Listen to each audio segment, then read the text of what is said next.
Hello everybody and welcome back to the Snapthis channel. In today's video we're going to be talking about what's gone on in the month of June and what has been implemented into the Snapchat application and the things that they've changed.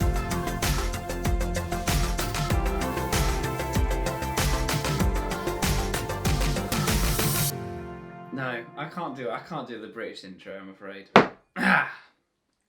Hello everybody and welcome back to the Snapthis channel. In today's video, like I said in the intro, we're going to be talking about the new features and changes that have come into the Snapchat application. Now, Snapthis community has been on fire because I've been getting tons of notifications because last week I actually didn't upload a video because I was actually testing these spectacles out abroad to see how good they are in actual summer climates. So I would like to say a massive thank you to the Snapthis community who actually was notifying me of what was going on in the community because this video is actually led by these guys. Now, if you're new around here, my name is Carl Lightning and I help you guys out in the social media community. And if you don't mind, get yourself settled to listen to this Snapchat news. So the first feature I'd like to talk about today may help you save from losing streaks. Now, this is called a pin feature, and essentially what you can do is pin friends to the top of your chat screen, which basically means they'll never get demoted as more snaps come in. They'll always be at the top. Now, the downfall to this is you can only do 3 friends, but if you do more than 3, it would probably be a bit of an overkill, and you wouldn't be able to see messages coming in. So when you do pin your friends, they do get an emoji next to them, just like the normal best friends do. This doesn't come as a charm, though. It is literally just a pin to show you that this conversation is pinned, and like I said, you can only have 3 pins at the top of your chat.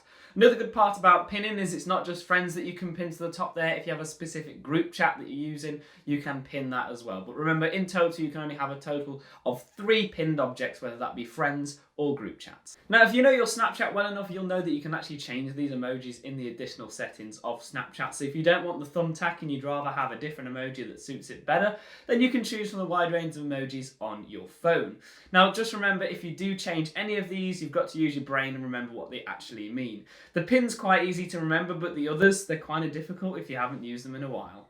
Now, this feature, like I said, is going to save streaks because if you've got it pinned at the top, there is no chance that you're going to miss that egg timer. Now, these next features are the ones that you guys in the community would notify me about while I was away. The first feature is going to be something called MultiSnap, which I think is actually a pretty impressive tool. I currently don't have it because I know Snapchat roll them out via countries, so if you don't have the features in today's video, it's because your country haven't been given those features just yet.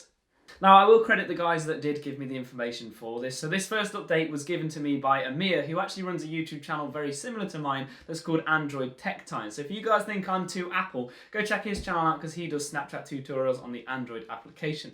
And what's nice about this is this multi-snap feature was on Android as well as the iPhone version. So it's a bit more equality in terms of the updates. And what this basically allows you to do, if you've ever taken like a burst of Snapchats where you want to send them to loads of friends, you usually have to take the photo, then send it to your story or your friends, and then quickly take the next one. Sometimes you can rush it and sometimes you can make spelling mistakes because of this. And what MultiSnap allows you to do is take one photo, you can then take the other, and then after you've finished with the MultiSnap feature, you can go back and edit them individually. It just basically allows you to, one, enjoy the experience in front of you and get the right snaps sent to the right people and no mistakes can be made. Now, once your Snapchat is updated and you can use this feature, you can find the multi-tool in the camera tools section on the Snapchat application. So at the top right, you'll see flash, switch camera, it's in that section. It's in the drop down menu though, so it's not defaultly on screen. So tap that down arrow. You may see grid, you may see focus, but in there is the multi-snap. And once this is enabled, you can take a few snaps, tap review and edit, and then you can edit these to send to your story or your friends. Now, these next changes are to make the menus when tapping onto friends a little bit more sleeker. So at the moment, the lists are quite long, and I'd like to shout out Vinny, who sent me a massive list of instructions here. If I just show the camera, you can see how much hard work he put into this.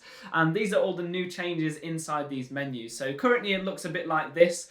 It's the same sort of menu, but it's a little bit messy. You'll see on the screenshots I'm about to show you what the menu may look like. Now, this is just a design tweak to make the Snapchat experience flow a little bit better. At the moment, you can see the list is quite long, and it's really just to stop you scrolling up and down and making things neater. Because currently, everything's in a random order. What they've done now is put chat and friends and notifications into different sections, just so you know where to go if you're looking for a specific topic about your friend. Now, these are the new menus and the subcategories that we're going to be talking about. At the very top, we've got chat settings. Below that, we've got story settings. We can now manage our friendships. We've got game notifications. And of course, if you want to share your friend with anyone else on your Snapchat application, you've got the share button at the very bottom. Now, inside the chat settings, you will find options to clear the conversation, which basically removes it from the chat section. Pin the conversation if you want to keep it at the top, as long as you haven't used your 3 available slots. and delete chats after a certain time. So this is a feature that allows you to either delete chats instantly if they're not saved, or allow them to save to 24 hours that keeps the conversation flowing. So I tend to, with my best friends, keep the 24-hour setting on because it's nice, because if you're chatting over a day, you don't lose any context because you can scroll back up as long as it's in that 24-hour window. Now inside the story setting menu, these are complete opposite buttons. So one mutes the person, which basically means you won't see their story, and the other one is give you story notifications, which means you'll get notified when they add to their story. Let's just hope they're not a person that obsesses over the story, because your phone will literally be going off like this. Moving into the managed friendship side, this one's a little bit more serious than the others. You can see the ones in red. This is basically allowing you to remove, block, or report this person if they're obviously harassing, bullying, or doing something that you don't like in your Snapchat experience. And then at the very bottom there, you've got edit name as well. So if you've got a funny name for this person, you can change it. They won't know because it's client side only, which means it's only on your Snapchat, not theirs. So if you want to put their nickname on, you can.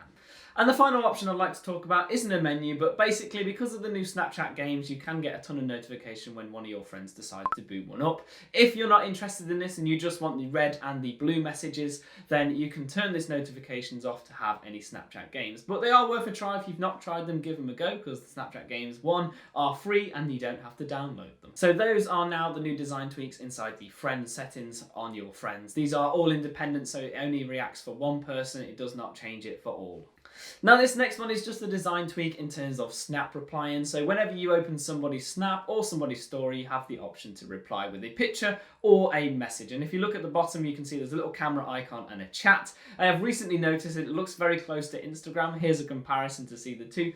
I mean, the two social media sites here do the exact same thing. You can reply with a photo or a message, and this basically goes to the person privately. But it's just a slight change to what we used to have. And one more thing I'd like to just talk about is group chats also have charms now. So if you open up a group chat, scroll to the bottom of the group chat screen, you will see there is some charms at the very bottom here. And there's just a little competition that you can have with your friends to see who can dominate all the charms. I currently have 2 out of like 6 that you can have.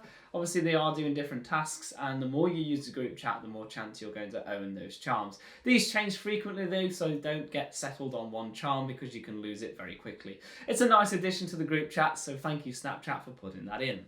Anyway guys, thank you so much for tuning into the Snapthis channel today. I hope you've enjoyed the June update and changes that Snapchat have put into the application. Now I do apologise for anyone who came to the channel last Saturday. There wasn't an upload because of course I was away trying these Snapchat spectacles on water slides and swimming pools, because if you don't know, the version 2 spectacles are waterproof, so you can actually go in the water with them, and they do give you an impressive shot, might I say. Now don't go too deep with these because they will break, so no deep sea diving because they're not built for that, but I will be releasing a video on the channel about what you can use these and making this your holiday camera instead of being stuck between your phone and your cameras, because of course the last thing you want to do is see your holiday experience through a screen and not through your own eyes. And of course, if you're new around here, you can subscribe to the channel. And if you've enjoyed today's video, then leave us a like, because it really does help us in the YouTube community. And of course, if you are interested in that spectacles videos about being on a summer holiday, then make sure you are subscribed with the bell, because of course you'll be notified when that video comes out. So thank you very much for watching. I hope you've enjoyed, and we'll catch you in the next video.